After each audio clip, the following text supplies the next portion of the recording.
शुभ सकाळ सर्वांना. तर सकाळचे वाजलेले आहेत 7:30. तर आज बनवायचं होतं आता भोपळ्याच्या. बराच दिवस झाले गावावरून भोपळा आणला होता, तो असंच पडला होता, म्हणून म्हटलं चला आज भोपळ्याच्या घारग्या बनवूया. तर भोपळा कापून घेतला, त्याच्या आतमध्ये जे बिया असतात ते काढून घेतलं, त्यानंतर त्याला कट केला बारीक, कुकरला लावला.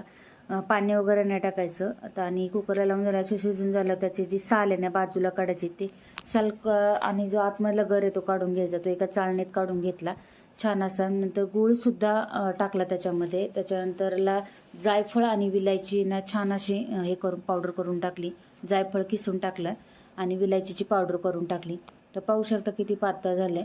छान असं दोन्हीसुद्धा ना एकदम छान एकजीव झालं पाहिजे बरं का, गूळ आणि जे भोपळा आहे तो. पाहू शकता. आता याच्यात ना मावेल असं आहे ना आपल्याला गव्हाचं पीठ टाकायचं आहे आणि त्याच्याबरोबर थोडंसं आहे ना बेसन पीठ टाकायचं. तर 1 चमचा बेसन पीठ टाकलंय, 1 चमचा तांदळाचं पीठ टाकले, जेणेकरून आपले पुऱ्या ज्या आहे ना तेलकट होणार नाही. आणि पाहू शकता इथं गव्हाचं पीठ टाकलेलं आहे. तर आता हे नाही छान असं जेवढं पीठ बसेल ना तेवढं. आणि थोडंसं मीठसुद्धा टाकायचं, कारण का गोड पदार्थ म्हटलं तर मीठ हे आलं तर जास्त नाही, आपण जसं याला बनवतो तसं पुऱ्यांना. तर इथं छान असा घट्टसर गोळा मळून घेतला. त्याच्यानंतरला पटापट लाटून घेतलं, कारण का टिफिनला द्यायच्या होत्या मला, म्हणजे मुलीला. त्याच्यामुळे मग पटापट सगळा बनवून घेतला पहिल्यांदा. आणि इकडं कढई ठेवली होती तेल तापायला. मग त्यानंतरला सगळा झाल्या आणि पटापट छान अशा तळून घेतल्या. पाहू शकता किती छान टम्म. आणि खायला ना ह्या पुऱ्या ना एकदम भारी लागतात.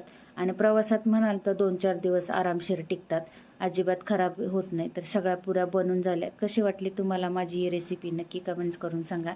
आणि तुम्हाला मिनी ब्लॉग कसा वाटला ते पण सांगा. तर आजचा हा मिनी ब्लॉग इथंच एंड करूया. Bye bye.